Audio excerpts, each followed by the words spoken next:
ଆଜି ଏତେ ଯୋଉ ବର୍ଷା ହେଉଛି, ବର୍ଷା ପାଗରେ କିଛି ଚଟପଟା ଖାଇବା ପାଇଁ ମନ ହେଉଛି। ଆପଣମାନଙ୍କର ମନ ହେଉଛି କି ନାହିଁ?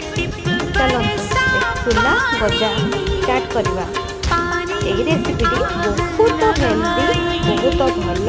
ଆପଣମାନେ ବି ଘରେ ଏଇ ରେସିପିଟି ଥରେ ଟ୍ରାଏ କରିକି ଦେଖନ୍ତୁ।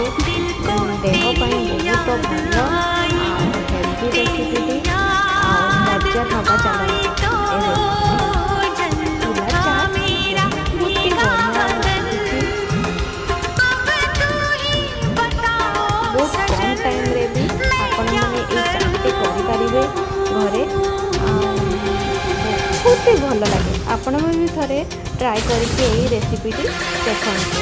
ମୋ ଭିଡ଼ିଓ ଭଲ ଲାଗୁଥିଲେ ଲାଇକ୍ କରିବେ, ସେୟାର କରିବେ, ସବସ୍କ୍ରାଇବ୍ କରିବେ। Thank you.